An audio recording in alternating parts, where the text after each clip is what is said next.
샬롬. 오늘 함께 나눌 하나님 말씀은 예레미야 51장 41절에서 53절까지의 말씀입니다. 함께 말씀을 읽습니다. 어떻게 새싹이 함락될 것인가? 온 땅의 자랑거리가 빼앗길 것인가? 어떻게 바벨론이 민족들 사이에서 놀람의 대상이 될 것인가? 바다가 바벨론 위로 일어서고 으르렁대는 파도가 그를 덮칠 것이다.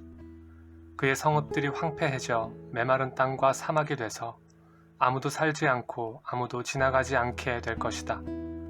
내가 바벨론의 배를 처벌하고 그가 삼킨 것을 그의 입에서 내뱉게 할 것이다. 민족들이 다시는 그에게로 흘러가지 않을 것이다. 그리고 바벨론 성벽마저도 무너질 것이다. 내 백성아, 그 한가운데서 나오라. 너희는 각기 여호와의 맹렬한 분노에서 자기 목숨을 구하라. 그 땅에 소문이 들리더라도 너희가 낙심하지 말고 두려워하지 말라.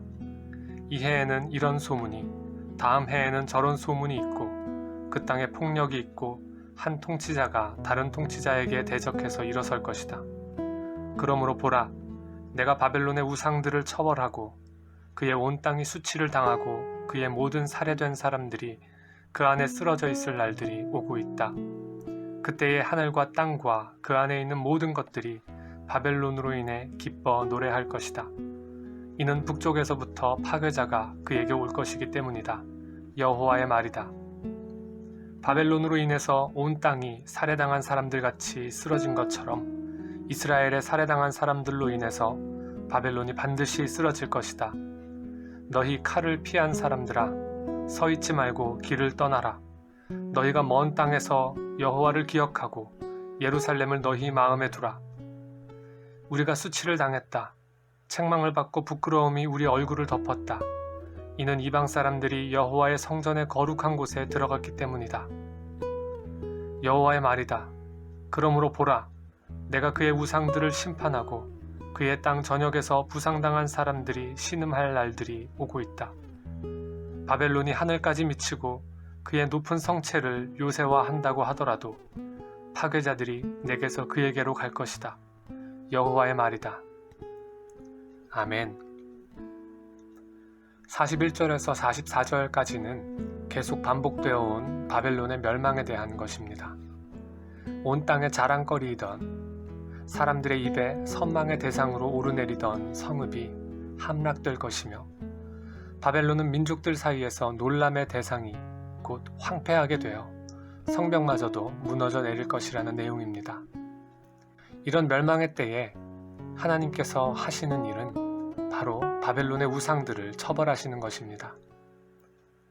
배를 처벌하고 그가 삼킨 것을 그의 입에서 내뱉게 할 것이라는 표현을 통해 우상의 결말이 어떠한지를 알게 됩니다. 하나님께서는 사람들이 무지함 가운데 최고의 신으로 알고 섬겼던 그 우상들을 처벌하시고 그 우상들이 섬기던 온 땅이 수치를 당하게 하실 것입니다. 이렇듯 하나님의 심판의 날이 되면 그동안 사람들을 기만해오던 모든 거짓 것들의 실상이 드러나게 되는 것입니다. 우리는 성경을 통해 하나님 외에 다른 것들이 얼마나 허망한 것인지 알고 있습니다. 그러나 동시에 그런 허망한 것들에 이 세상의 많은 사람들이 동조하고 따르고 있음도 경험하며 살아갑니다.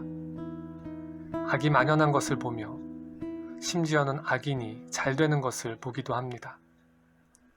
그러나 하나님 앞에서 하나님의 때에 그 모든 것들은 낱낱이 밝혀질 것임을 알고 또한 반드시 수치를 당할 것임을 알기에 우리는 더더욱 하나님께만 참된 소망을 둘 수 있습니다. 이어지는 말씀은 바벨론의 멸망의 날에 그 땅에 끌려가 포로로 살던 유다 백성들을 향한 말씀입니다. 본래 이들이 바벨론으로 잡혀갔을 때 예레미야가 편지로 전한 하나님의 말씀은 그곳에서 집을 짓고 정착해 살고 그곳에서 나는 열매를 먹고 그곳에서 결혼하여 아들, 딸들을 낳아 번성하고 수가 줄지 않게 하라는 것이었습니다. 또한 하나님께 그 성읍의 평안을 구하며 살아가는 것이었습니다. 그때 하나님께서는 바벨론에서 70년이 차면 내가 너희를 돌아보아 너희를 이곳으로 돌아오게 할 것이라는 내 은혜로운 약속을 너희에게 이행할 것이라 말씀하셨습니다. 그렇게 그들은 그 포로의 시기에도 하나님의 약속 가운데 살아가는 은혜를 누렸습니다. 이제 때가 되어 바벨론의 멸망 앞에서 하나님께서는 내 백성아, 그 한가운데서 나오라. 너희는 각기 여호와의 맹렬한 분노에서 자기 목숨을 구하라 라고 말씀하십니다. 두 세대, 세 세대가 지나는 동안 그 땅의 모든 삶의 터전을 일구고 살아왔던 그들에게 거기서 나오라는 말씀은 순종하기 쉽지 않은 말씀이었습니다. 그러나 하나님의 계획은 그들이 그곳을 떠나 본래의 땅으로 돌아오는 것입니다. 그 오랜 시간을 지나며 하나님께서 하신 약속의 말씀을 후대에 전하고 또 그 말씀을 붙들고 그 말씀에 소망을 두고 살아온 자들은 순종하여 바벨론을 향한 칼을 피할 수 있었습니다.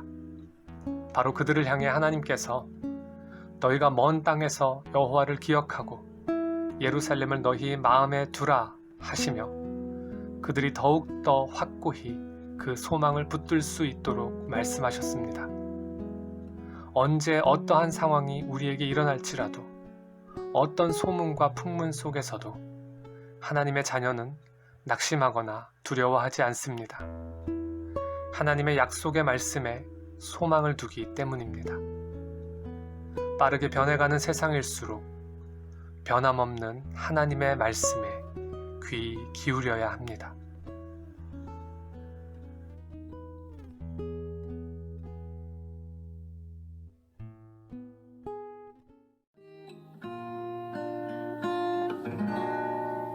여호와